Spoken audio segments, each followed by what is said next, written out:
My name is Zack Hubert. I'm a pastor at Mars Hill Church in Seattle. I was a brand new pastor of technology at Mars Hill, and man, I had no idea what that meant. What does it mean to be a pastor of technology? And that led to the larger question of how does technology and the church really collide? Where's that intersection between those things?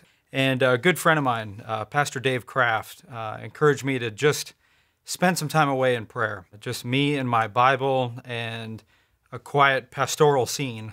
And so I did that. I just went off to the beach house, and it's something that my wife's parents have. Was able to just spend some time in reflection and in prayer, just wrestling through what is that intersection. It's Matthew 5:14.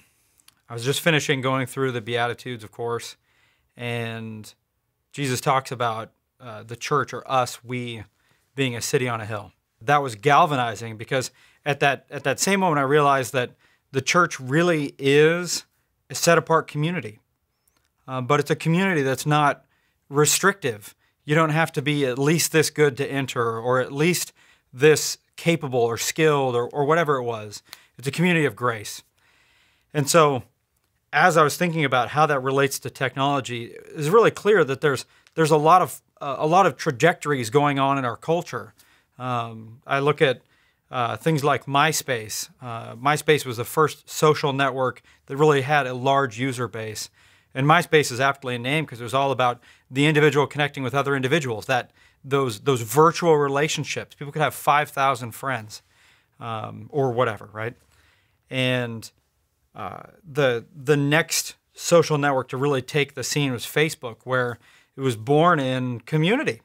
It really was. It was born in college campuses and being able to interact around that college scene. And so just as the Lord was taking me through the understanding of what it means to be a community, set apart yet inviting, purposeful, not frivolous, I saw too that there was a trajectory that was happening among social networks, the technology scene. Started thinking about what it would look like for a community, an online community, to be built instead with the principle of offline community as being the most important. Real relationships, real community, and that online component just being a mirror to that. And so that was when, same day, August 10th, 2007, started building the city. Just invaluable contributions from so many people to make that initial idea from Matthew 5:14 become a reality. We launched it at Mars Hill in February the following year, February 2008.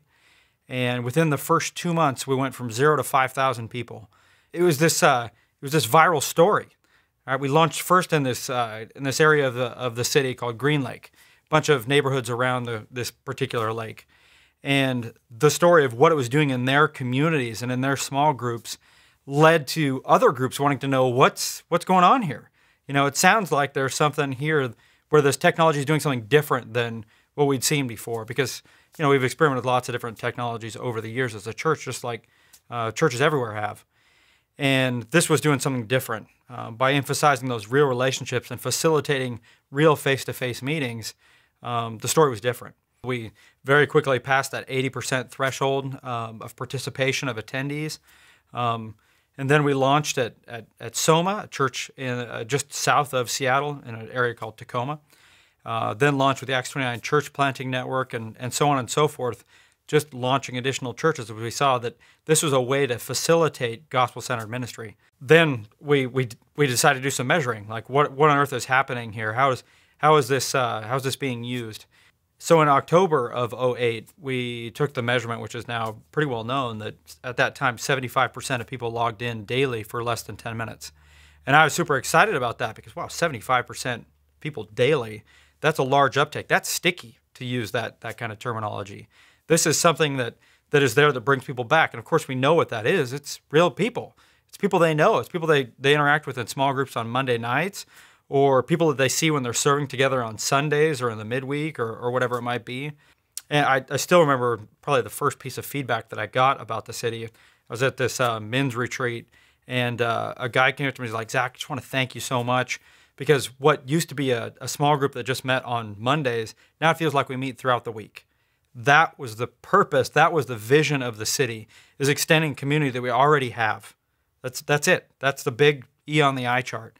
Of course, in November, the city was acquired by Zondervan, which was so exciting because now we could take the resources of the leading Christian communications company and bring that to bear on launching this for many churches. And that's fundamentally what all of this is about, is people catching the vision of using technology differently. Not being stuck in the same framework of technology is the barrier to ministry, but instead seeing technology as the enabler of ministry. Just one of many enablers of ministry, but an important one nonetheless.